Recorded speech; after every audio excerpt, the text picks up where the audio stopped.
Today we're exploring the powerful impact of one artist's work on raising awareness about the dangers of fast fashion. So powerful, in fact, that she's received letters from people pledging to stop buying clothes for an entire year. I started noticing plastic washing up on my local beach. Dresses, shoes, tights, underwear, swimming costume, fancy dress, school uniform. I began to realise that overconsumption is just such a huge and massive problem, and I think we've just lost track of what's valuable. Mandy Barker is an award-winning photographic artist. Her striking images reveal the devastating impact of plastic pollution on marine life, climate change and our own well-being. Her work challenges us all to take action. To mark World Oceans Day and ahead of the UN Ocean Conference taking place in Nice in the south of France, we're delighted to welcome the British artist to the show. Mandy joins us down the line from Leeds. Mandy, welcome to the show. Thank you so much for joining us. I wondered, can you start by telling us about that moment back in 2012 when you mistook a piece of cloth for seaweed and how that started this journey for you? Yes, thank you very much for having me. Yes, I found a piece of what I thought was seaweed in a rock pool, and when I pulled it out, I realised it was a strip of polyester, synthetic fibres material. And over the years after that, I began to collect solid objects from the beach, and I noticed there were always items of clothing along the shoreline. So this got me thinking about doing a project about synthetic materials and fast fashion. And your latest project, which is called Photographs of British Algae, reimagines a 19th century botanical masterpiece by Anna Atkins. Now, she created the world's first cyanotype photographic book by capturing images of seaweed. Using the same process, you've actually transformed discarded clothing found on the beach into haunting blueprints. Now, this is really a poetic, urgent reminder of how our throwaway culture leaves its mark around the world. What inspired you to use this historic photographic technique to highlight the issue of fast fashion waste today? I think at the start, the pieces of clothing that I was finding were beginning to look a bit like algae.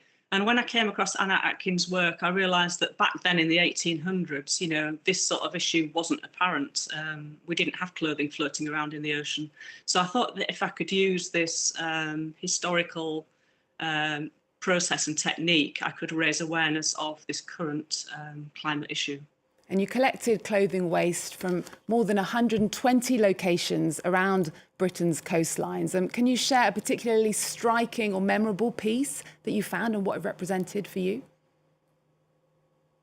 Yes, that's true. It's over many, many years, from John O'Groats in the north to Land's End in the south. I found just about every item of clothing imaginable, from underwear, from fancy dress outfits, from school uniforms, everything that we consume in terms of clothing.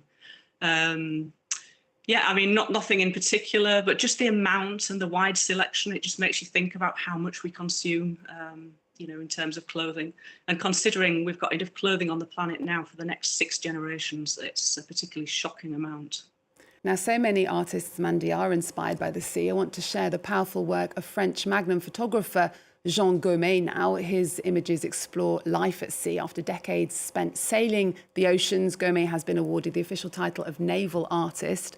For more than 40 years, his evocative images have captured life at sea. His exhibition, Jean Gomez and the Sea, is a moving exploration of humanity's connection to the ocean, told through the lens of one of France's most respected visual storytellers. Charlotte Prudhomme went to meet him.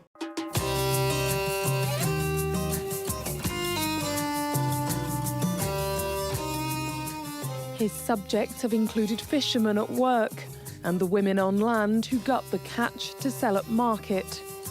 Jean Gomez is a decorated photographer of the sea. He has captured the power of storms and tempests, documented expeditions to the poles, and immortalised the powerlessness of man in the face of the shipwreck of the Erika. This will never happen again. It's unbelievable that it did. You're in a science fiction vessel, some sort of spaceship. You've got 2 guys who are experienced in towing and saving ships at sea. And then there's the Erika in complete disarray, already broken in 2. You can't see it very well there, but those guys are looking at the situation like us. It would have been unbearable to miss that image.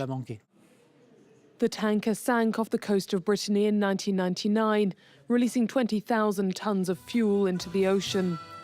But Jean Gomy's first love was fishing and capturing a scene, a moment, sometimes at great personal risk. You feel a bit responsible for how things will be remembered, doing it well with all of your aesthetic skills and without being an activist.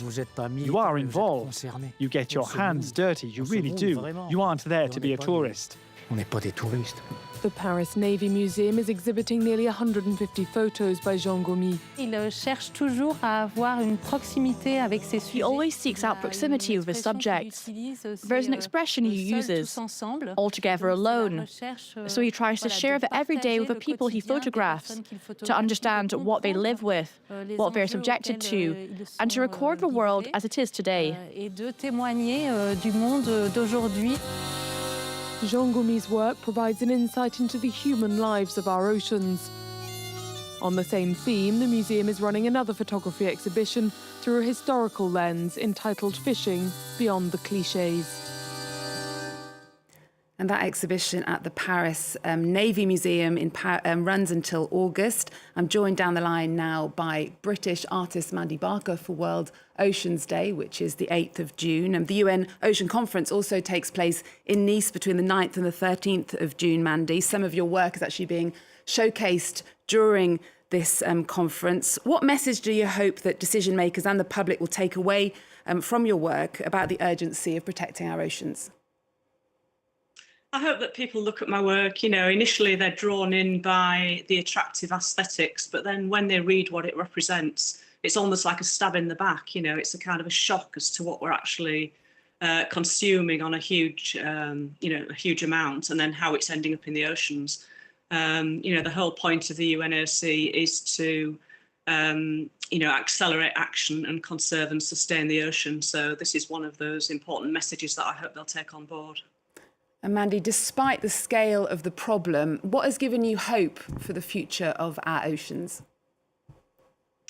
The IMC, they're coming together to, make international legislation. So all countries are going to hopefully come together and sign an international agreement to stop plastic pollution. There's a lot of awareness now, and a lot of people are doing, trying to sort of make changes. So that's really good to see. So if there was one change each of us could make today to reduce plastic pollution in our oceans, and what would that change be for people watching at home? Well, the first thing is to stop producing so much unnecessary plastic. On a personal level, we can choose not to buy things in plastic. There's many alternatives. And also to try and reuse what we've already got. We need to redesign and create new materials so there is no end of use. It stays within the circular economy and we're not continually producing. And Mandy, we're going to wrap up with the trailer for Ocean. It's the latest documentary from legendary British naturalist Sir David Attenborough. Through breathtaking imagery, Attenborough reminds us that of the beauty and fragility of our oceans and the vital need to protect them. I know you've actually been in touch with Sir David himself. What does his support mean to you personally, and what has he said to you? He's written several handwritten letters to me over the years, supporting my work and what I do. He's been a huge inspiration since I was very young, watching all his programs and, how he supports and delivers, nature around the world into our own homes through films. And it means an awful lot that somebody so iconic, has taken notice and encouraged me. Okay, Mandy Barker, it's been a pleasure to have you on the show. Thank you for joining us. Let's keep the conversation going and continue to protect our blue planet together. See you next time. After living for nearly 100 years on this planet, I now understand the most important place on Earth is not on land, but at sea. Through the course of my life, we have been on a voyage of ocean discovery. Only now are we understanding what it means for the future of our world. What we have found could change everything. For once you've truly seen the sea, you'll never look at Earth in the same way again.